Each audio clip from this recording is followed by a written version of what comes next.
Of course I did. No, you did not. How could I not know the world-famous Guy Fieri? You don't watch cooking shows. You didn't know. Welcome to PTI, boys and girls. In today's episode, the Ravens fall to 1-4. A Cardinal makes a Cardinal error, and the Yankees are in a hole. But we begin today with the NFL and the last two unbeaten teams, Buffalo and Philadelphia, going down to defeat. Wilbon, I am incredulous you actually had this. Ding, ding, ding, ding. The Eagles lost to Denver, which scored the last 18 points of the game, and the Bills lost to New England, who got a terrific performance out of Drake May. Wilbon, what do these results say about any of the teams involved? Well, the first two teams, the teams that people presumed were going to win these games, the Eagles and Buffalo, nobody's going undefeated. There's no 72 Dolphins in this group. You don't look at any team that has played through 4 weeks of the season and go, aha, they're the 85 Bears or the 72 Dolphins or the one-loss 49ers teams with Joe Montana. You don't. They're not that great. So people need to stop. Or the Patriots some years back. Or the Patriots that went 18 or 17 or lost to They're not that. So they're going to lose. Not only going to lose yesterday, they're all going to lose 2 or 3 more times at least. Even the best teams. And I still think the Eagles are among that. The Eagles, though, I will say this. So let's narrow this down. What does this say about any one of the teams specifically? The Eagles, what are they doing? Throwing the ball every down, dropping back 40 times while calling 11 running plays, like one designed rushing play in the second half while throwing the ball 20 or more. No. What are they doing? And so coaches get so fancy, and sometimes you get a new play caller, and I wonder if Sirianni just doesn't say to this guy in the middle of the week, step over, I'll call the plays. So the Eagles, do I think something major is wrong with the Eagles or Saquon Barkley? No, it's being overstated by everybody who talks about football today. Is being overstated. What's wrong with the Eagles? They're not on the same page. They'll be fine. Okay. So both of these teams lost at home, which really surprised me. And I will add parenthetically here, did not surprise me as much as Washington going to Los Angeles and falling behind 10-0 to the Chargers. Yeah, and then scoring the last 20. I was stunned because I thought after the Chargers had lost to the Giants, they'd go back home and they win this game comfortably. So that surprised me the most. But let me get to the Bills. Billy and the Bills. Yeah, Bills and the Eagles right here.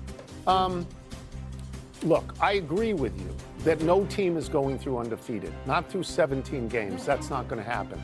So the takeaway for me is that we don't have a great team out there right now. Maybe we do, and that team has yet to unveil itself to us because this is really only like the end of Act 1 in the season so far. But I will say this, the teams that beat them, Denver and New England, they are in a resurgent mode now because they hired very good coaches. They hired Sean Payton and Mike Vrabel. And they have, right now, Bo Nix is learning how to be a good quarterback. Drake May is learning how to be a good quarterback. Jayden Daniels learning how to be a great quarterback. You don't have a good quarterback, you cannot win in this league. The Saints, the Giants, the Jets, right now, the Bengals, the Browns, they can't win in this league. So, Mike, if you ask me who's the MVP right now, it's only 5 weeks. Who's the MVP right now? My list is 3. Okay. My list is Baker Mayfield, Daniel Jones, check, Dak Prescott. What do you wrong with Dak is I just watched Dak in person throw 3 picks in a game 2 weeks ago. I mean, he's got to score 40 for them to win. I know, but it's overstated. He beat the Jets yesterday. I understand. So he was stink.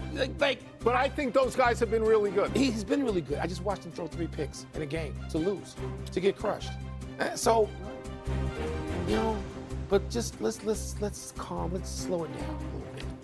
We have other losses to discuss, real bad ones. The Ravens fell to 1-4. 1-4 after getting blasted by the Texans. The Cardinals had a win over the Titans in the bag until dude just tosses the game away. The Raiders barely showed a pulse against the Colts. The Dolphins blew a 17-0 lead to the Panthers. And the Giants turned the ball over 5 straight times while falling to the Saints. Meanwhile, your Jets are now 0-5 after losing to those Cowboys. Right. Worst loss yesterday was what? Okay, so I'm tempted because you have a house in Scottsdale to say that it's the Arizona Cardinals. That's what I'm saying. Because they are at home. They are up, 21-3 against a winless team, and they lose 22-21, all because your running back, Demercado, I think is his name, a 72-yard run out of scrimmage but he doesn't hold the ball going across the goal line. He flips it. They lose that. They'd have been up 22 in the fourth, and they would not have lost that. And as a result, they lost that. They lost that game. To fall to 2-3, as opposed to being 3-2 on a week that the 49ers win improbably. You need to keep pace. That's right. They just but I'm not going to say that because I honestly believe that the worst loss by far is the Baltimore Ravens. The Baltimore Ravens are 1-4 in the four losses. I'll get to that. Okay. He doesn't play defense, does he? No, he doesn't. Okay. So that's what I'll end up saying. So in those four losses, they've given up 160 points. At 40 points a game. That defense, that great historic defense, that's down the drain at the moment. Not here. They have imploded. All right?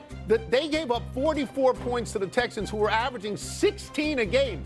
They gave up 44. So as we say in French, at the moment, the Ravens c'est mort. Okay? It's not happening for them. It's not happening for them. Look, the Ravens that's bad.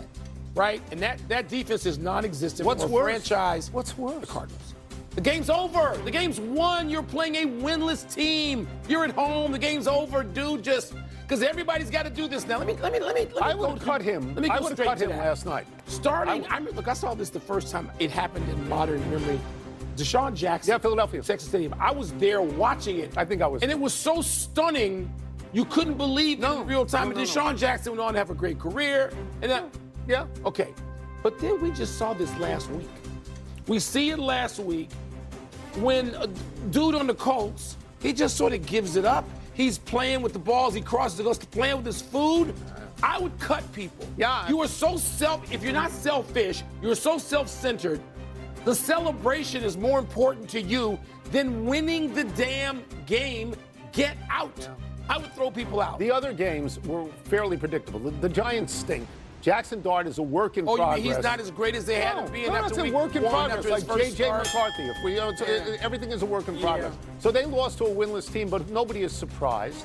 Not really surprised on that. The Jets are even worse. Jets are irrelevant. Their rookie coach is now 0-5. No Jet coach has ever been 0-5 before. I don't know if he gets another year. No. The guy in Miami, McDaniel, they stink right now. That's a terrible loss. The sands in the hourglass are running out on him. And the Raiders, they're not any good. At least they lost to a fairly decent team. The Colts are a fairly decent team. Not used to being one. Not working. Let's move to playoff baseball. The Yankees, who had given up 10 runs to Toronto in the first game, gave up 13 runs in the second game. They are limping back to New York. Now, the Detroit Tigers were beaten late by Seattle yesterday. That series now tied at 1. Wilbon, what was your biggest takeaway from the first 4 games in the American League Division Series? Max Fried getting bounced. That's it. That's all. I don't want to overstate this because I think the Yankees, I don't want to sound like